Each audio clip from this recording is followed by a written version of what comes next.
Hello बच्चों, welcome to Guide to Success. तो आज मैं फिर से आप लोगों के लिए बाकी के क्वेश्चंस लेके आ गई हूँ। लास्ट क्लास में शायद हम लोगों ने क्वेश्चन नंबर 33 तक किया था। आज मैं आप लोगों को फिर से क्वेश्चन नंबर 34 से स्टार्ट करवाऊँगी। तो बिना टाइम वेस्ट किए चलिए शुरू करते हैं। तो हम लोग का जो 34th क्वेश्चन है वो क्या है? The moon has not yet dash. Yet एक नेगेटिव वर्ड है, ठीक है। येट क्या बोला मैंने? एक नेगेटिव वर्ड है। और यहाँ पे the moon has not yet, चार ऑप्शंस क्या क्या हैं? एपियर्स जो कि डेली हो रहा है उसके लिए यूज़ करते हैं। विल हैव एपियर्ड, यहाँ पे ऑलरेडी हैज़ दिया हुआ है और यहाँ पे नॉट ऑलरेडी है, तो विल हैव एपियर्ड तो ऐसे ही कट गया, ठीक है। उसके बाद क्या है? एपियरिंग, हो रहा है, नहीं, तो हमारे पास कौन सा ऑप्शन सही है? एपियर्ड। अभी तक मून यानी कि चांद दिखा नहीं है। The moon has not yet appeared, ठीक है। येट जैसे कि मैंने आप लोगों को बोला ऑलरेडी एक नेगेटिव वर्ड है। अभी तक, येट मतलब होता है अभी तक। You and I dash the obligations. सबसे पहले हम लोग को समझना पड़ेगा कि ऑब्लिगेशंस का मतलब क्या होता है। ऑब्लिगेशंस का मतलब होता है ड्यूटी। ऑब्लिगेशंस का मतलब क्या होता है? ड्यूटी, ठीक है। तो something you are required to do because it's your duty, इसका मतलब होता है obligations. You and I dash the obligations, तुमने और मैंने dash the obligations. Am fulfilled कैसे होगा? यहाँ यू है तो सिर्फ आई तो नहीं है कि एम लगा दें। उसके बाद हैज़ बिन, हैज़ कैसे होगा? हैज़ तो एक के लिए होता है, यहाँ तो दो लोग हैं, यू एंड आई। फिर नंबर सी है हैव फुलफिल्ड और नंबर डी है हैज़ फुलफिल्ड। ये तो ऑलरेडी कट गया, तो you and I have fulfilled the obligations, ये हमारा सही ऑप्शन हो गया। तुमने और मैंने, हम दोनों ने अपनी अपनी ड्यूटियाँ की हैं। नंबर 36 नेक्स्ट है he killed a tiger dash a rifle. ये तो बहुत ईजी है, उसने एक बाघ को मारा राइफल से, तो बाई के द्वारा नहीं होगा। विथ से ही किल्ड अ राइफल, किसी भी इंस्ट्रूमेंट के साथ हम लोग विथ यूज़ कर सकते हैं। He killed a tiger with a rifle. From नहीं होगा, ठीक है, क्योंकि फ्रॉम इसलिए नहीं होगा क्योंकि फ्रॉम का मतलब भी से होता है, लेकिन फ्रॉम हम लोग किसी डायरेक्शन के लिए या किसी स्टार्टिंग पॉइंट के लिए यूज़ करते हैं, इसीलिए यहाँ पे फ्रॉम नहीं होगा। एट पे नहीं, किसी पे नहीं, ये गलत हो जाएगा। Number 37 I haven't seen him in dash 5 years। A यहाँ पे बोला है a, I haven't seen him in a 5 years नहीं, इन एन 5 years नहीं, इन द 5 years नहीं, यहाँ पे कोई भी आर्टिकल नहीं होगा। ये सेंटेंस अपने आप में ही पूरा ठीक है, यहाँ पे आर्टिकल की ज़रूरत नहीं है। आई हैवेंट सीन हिम इन 5 years, ठीक है, 5 वर्षों में मैंने उसे नहीं देखा है। Next number 38 the thief had been hiding dash the table. अब देखिए यहाँ पे बिलो का मतलब भी नीचे, अंडर का मतलब भी नीचे, डाउन का मतलब है नीचे और इनसाइड का मतलब होता है अंदर। तो इसमें से the thief had been hiding, वो जो चोर है वो टेबल के नीचे छुप रहा है, टेबल के नीचे छुप रहा है। तो यहाँ पे बिलो डाउन तो नहीं होगा, डाउन एकदम अप डाउन वाला हो जाता है, वो नहीं होगा। लेकिन यहाँ पे बिलो क्यों नहीं? बिलो और अंडर, बिलो इसलिए नहीं होगा, बिलो हम लोग तब यूज़ करते हैं जब आप नीचे तो हो, टेबल के नीचे, मतलब किसी चीज़ अगर उस सरफेस से आपका कोई अटैचमेंट नहीं है तब हम लोग बिलो यूज़ करते हैं। लेकिन अगर उस सरफेस से, किसी सरफेस से आपका अटैचमेंट है तो हम लोग अंडर यूज़ करते हैं। तो जब चोर टेबल के नीचे छुपा होगा तो टेबल का जो नीचे का सरफेस होगा वो ज़रूर टच होगा, इसीलिए अंडर यूज़ करेंगे, ठीक है, बिलो यूज़ नहीं करेंगे। तो बिलो और अंडर के बीच यही डिफरेंस है। बिलो का मतलब होता है जब सॉरी सरफेस से टच नहीं होगा, तब कोई चीज़ अगर सरफेस से टच ना हो तो हम लोग बिलो, और कोई चीज़ अगर सरफेस से टच हो तो अंडर।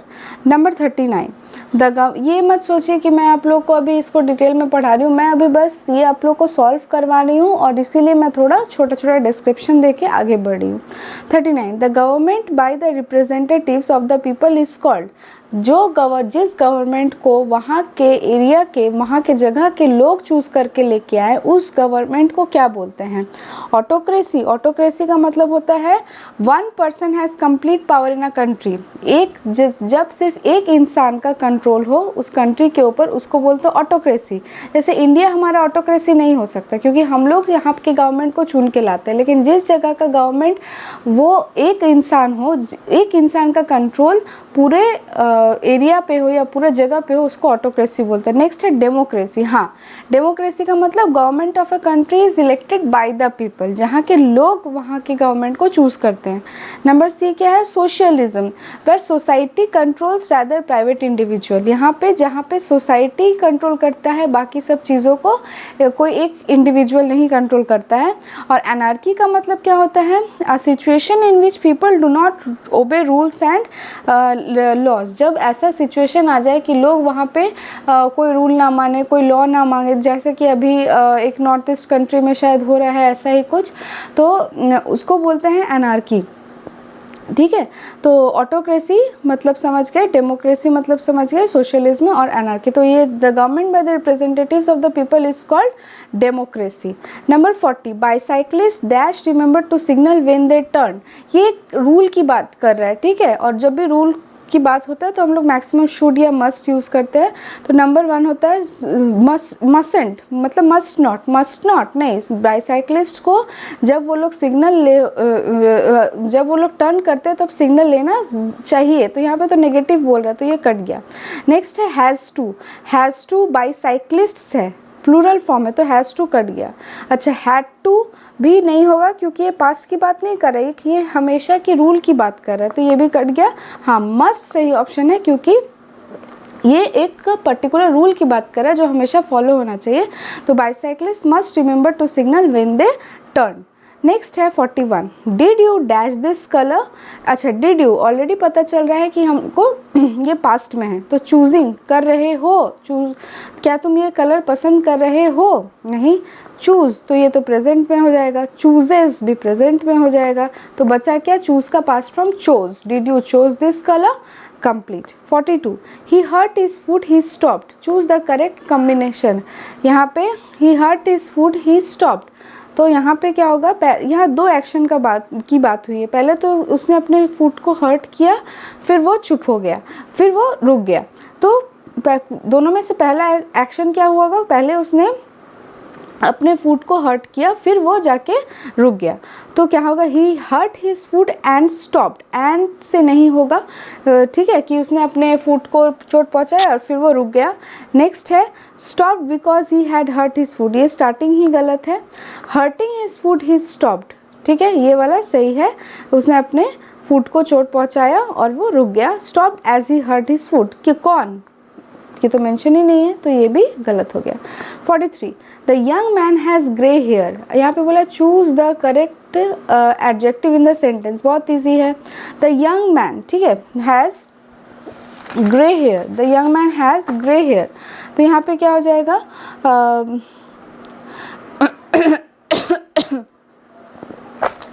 यहाँ पे हो जाएगा, पहला ऑप्शन है हैज़, यहाँ पे बोला एडजेक्टिव, हैज़ तो हेल्पिंग वर्ब है, मैन तो नाउन है, कॉमन नाउन है, ग्रे हो जाएगा एडजेक्टिव। अब एडजेक्टिव है ये कैसे समझेंगे? और हेयर एक ऑब्जेक्ट। एडजेक्टिव का मतलब होता है जो किसी नाउन या प्रोनाउन के क्वालिटी को बताए, वो एडजेक्टिव होता है। तो यहाँ पे क्या बोला? The young man has grey hair, तो यहाँ पे उसका हेयर कैसा है? ग्रे है, तो ग्रे क्या हो गया?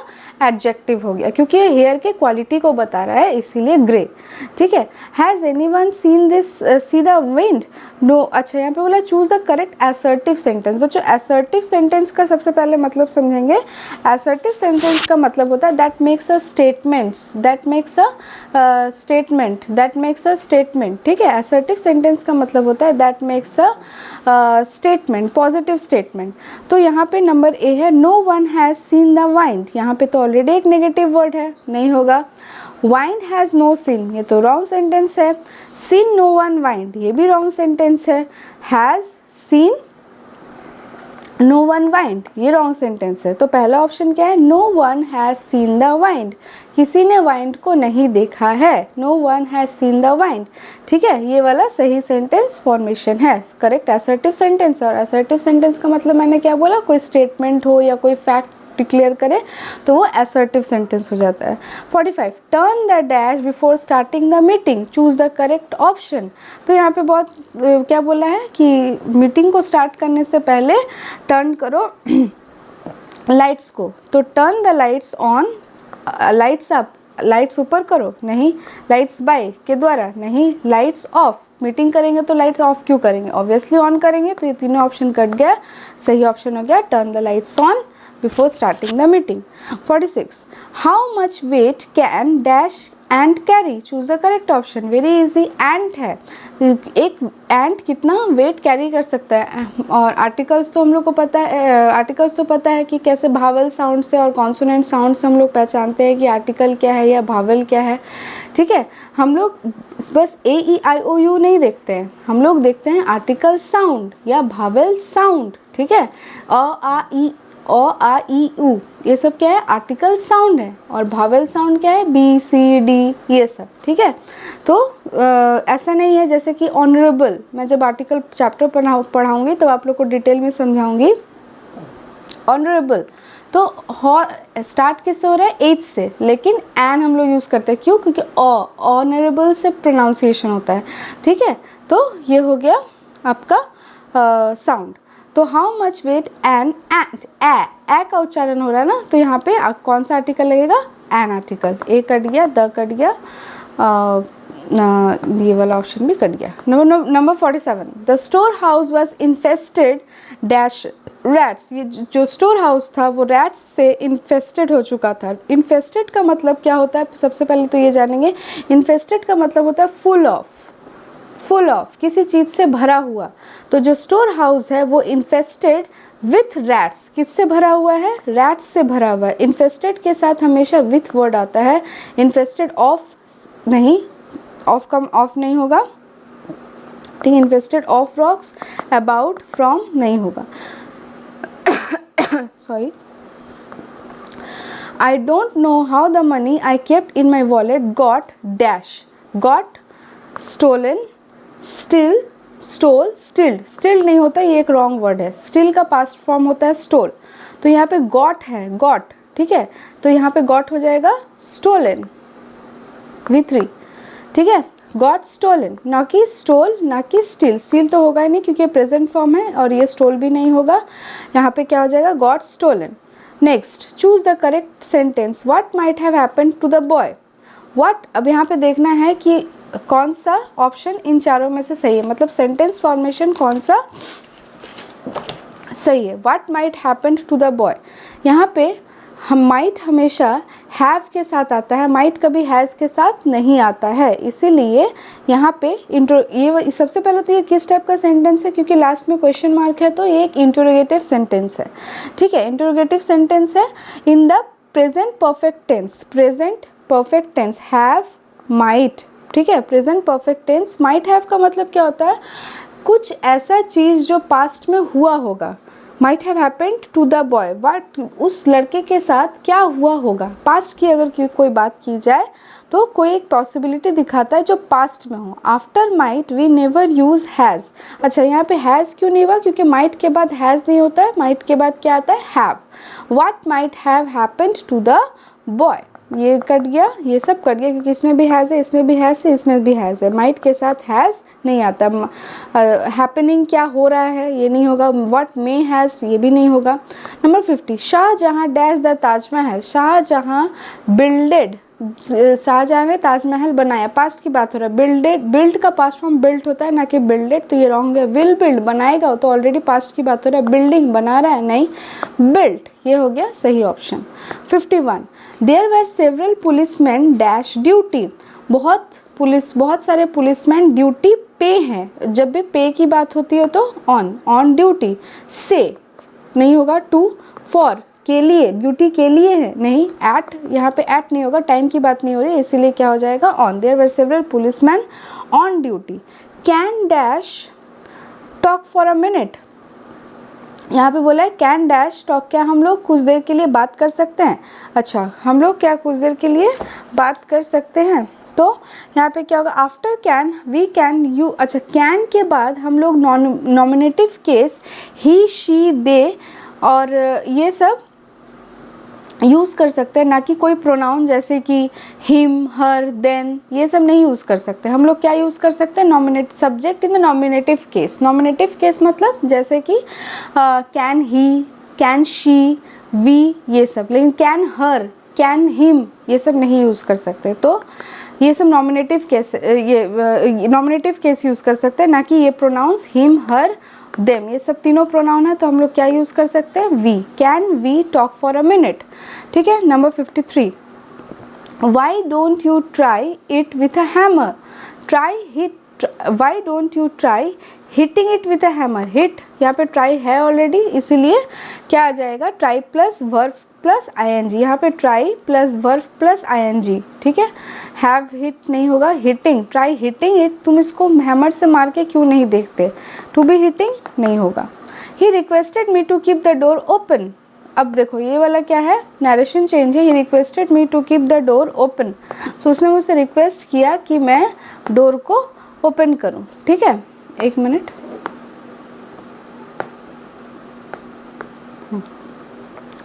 He said to me, please keep the door open. ठीक है, he says keep the door open.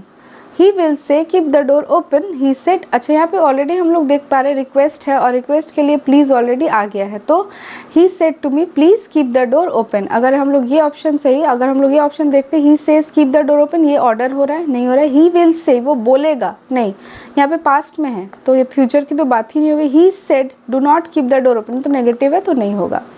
Number 55, choose the correct sentence. My mother forbade me not to go out. Forbade already एक negative word है और दो negative word हम लोग एक साथ यूज़ नहीं करेंगे। मेरी मम्मी ने मना किया मुझे बाहर जाने के लिए। My mother forbade me, already जब फॉरबेड आ गया तो नॉट की ज़रूरत नहीं है। My mother forbade me not, फिर से वही बात। My mother forbade do not, फिर से वही बात। फॉरबेड है फिर do not. My mother forbade me to go out. Forbade जब ऑलरेडी नेगेटिव वर्ड आ गया है तो दो नेगेटिव की ज़रूरत नहीं है। My mother forbade me to go out, मेरी मम्मी ने मुझे बाहर जाने के लिए मना किया। 56, choose the correct antonym of stagnant. Stagnant मतलब स्थिर, स्टैगनेंट मतलब स्थिर। अच्छा, प्रोग्रेस, स्टैगनेंट का मतलब होता है, प्रोग्रेस मतलब होता है बढ़ना। यहाँ पे तो एंटोनिम बोला है। स्टैटिक मतलब एक जगह रुकना। ठीक है, अच्छा, मोबाइल मतलब इधर, मोबाइल मतलब एक तो वो मोबाइल भी होता है और एक मोबाइल का मतलब होता है इधर उधर जाना, इधर उधर मूव करना। और एफ्लुएंट का मतलब होता है having a lot of money, having a lot of money. तो प्रोग्रेस मतलब बढ़ना, स्टैगनेंट का मतलब हो जाएगा एक जगह स्थिर रखना, और प्रोग्रेस का मतलब होता है उन्नति करना, उन्नति करना। तो प्रोग्रेस नहीं होगा। स्टैटिक मतलब ये तो सिनोनिम हो जाएगा, स्टैगनेंट और स्टैटिक नहीं होगा। तो इसका एकमात्र जो एंटोनिम है वो मोबाइल मतलब इधर उधर होना, और एफ्लुएंट मतलब तो फुल ऑफ मनी, ये नहीं होगा। 57, Ashish is the man dash son won the, Ashish is the man dash son won the scholarship. आशीष वही आदमी है जिसके बेटे ने स्कॉलरशिप जीता है, जिसके बेटे ने।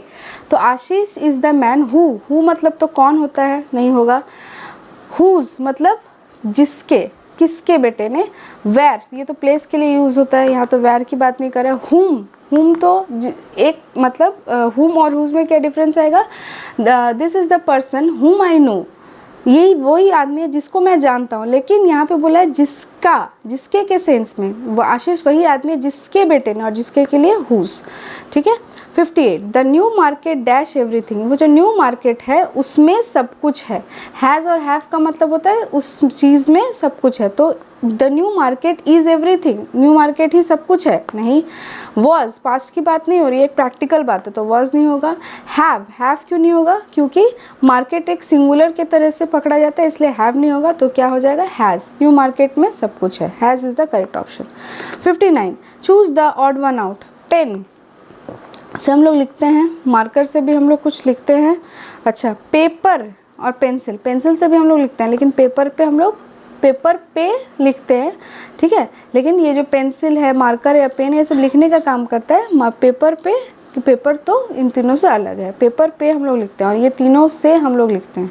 ठीक है, लास्ट क्वेश्चन है, when you feel exhausted you should dash, जब तुमको टायर्ड फील हो। एग्जॉस्टेड का मतलब सबसे पहले जानिए क्या होता है। एग्जॉस्टेड का मतलब होता है टायर्ड।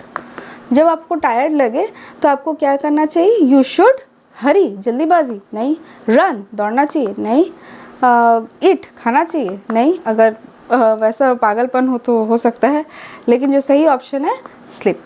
जब आप एग्जॉस्ट हो जाए तो आपको सोना चाहिए, यू शुड स्लीप। तो बच्चों मैंने आप लोगों को आज 34 से लेकर के 60 क्वेश्चंस करवा दिए हैं प्रैक्टिस के तौर पे। ये हम लोग फिर से सेशन लेके आएंगे, लेकिन फ़िलहाल मैं अभी स्टार्ट करने वाली हूँ क्लास 12th बोर्ड के सिलेबस को, जिसमें से मैं आर्टिकल स्टार्ट करने वाली हूँ। तो आप लोग प्लीज़ ज़रूर चैनल से जुड़े रहिए, लाइक कीजिए, सब्सक्राइब कीजिए, और अगर कोई कमी हो या आपको कोई क्वेश्चन समझना है तो प्लीज़ कमेंट बॉक्स में कमेंट करके ज़रूर बताइए। आज के लिए इतना ही। थैंक यू, धन्यवाद।